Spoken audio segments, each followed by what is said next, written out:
but ultimately, where are we heading right now? That is the biggest question because Mr. Wangchuk is not there. Where is he? What is the conversation that you people are having with him?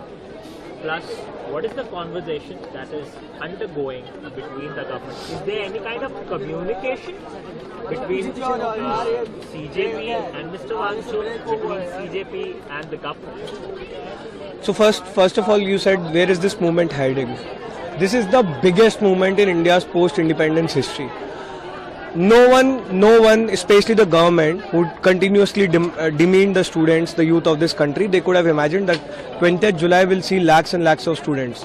What's the bigger thing? Even after 20th July ended, it's almost been 36 hours now, there are still lakhs and lakhs of students out there on the streets of Delhi who want justice for the students, who want the demands of this movement to be met.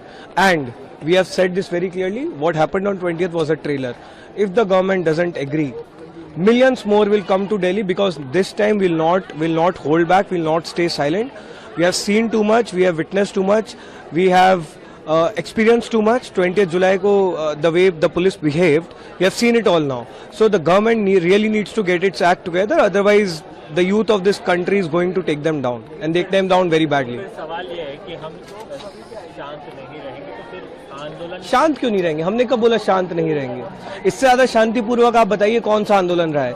31 दिन से हम लोग जंतर मंतर पर बैठे हुए हैं। आप बताइए एक एक्टिविटी ऐसी हुई हो जो शांति प्रिय नहीं हो, जो शांतिपूर्वक नहीं हो? ये तो नैरेटिव बनाने की कोशिश की जा रही है कि हम शांत नहीं रहेंगे। हम तो शांति बनाकर रखे हैं, 31 दिन से शांति बना के रखे हैं। मार्च भी कितना शांतिपूर्वक था। सिर्फ वहीं पे जहां पर दिल्ली पुलिस ने बदतमीजी की है, बर्बरता की है, हमारे बच्चों को मारा है, वहां पर शांति भंग हुई है। इस देश का युवा बहुत ज्यादा शांति प्रिय है, शांति से यहाँ पर बैठा हुआ है 31 दिन से, और वो बैठा रहेगा क्योंकि हम गांधी और अंबेडकर के प्रिंसिपल्स पे चलने वाले लोग हैं। इन सबके बीच एफआईआर जो है वो लॉन्च हो चुकी है, क्या आपको इसके बारे में? आपने एक बहुत क्लियरली डिमांड रखी है, कल दीपके ने उसके बारे में बात भी की थी।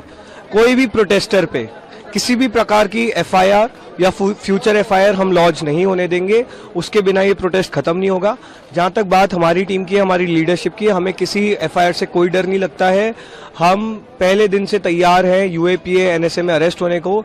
हमें पता है कि जिस देश के लिए हम लोग लड़ रहे हैं, जिस देश की व्यवस्था को सुधारने के लिए हम लोग लड़ रहे हैं, उसके लिए हमारा जेल जाना एक बहुत छोटी कीमत है। कल न केवल आपके विपक्ष का कई सारे नेता आए, उद्धव जी आए, शरद पवार जी आए, इन सबके बीच कांग्रेस पार्टी भी प्रोटेस्ट करने उतरी, राहुल गांधी को भी गिरफ्तार कर लिया। इन एक्शंस को कैसे देखते हैं? क्या आपको लगता है कि विपक्ष जो है वो अपनी सक्रिय भूमिका में है? The nation is uniting and they are uniting without any political hedges और वेजेस।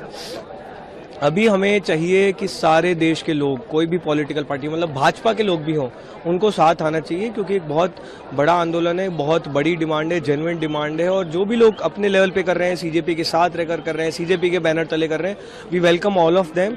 हमारे लिए युवाओं के मुद्दे उठना इंपॉर्टेंट है, उनके इश्यूज एड्रेस इंपॉर्टेंट है, and anyone and everyone who is doing it, we welcome them. Thank you so much.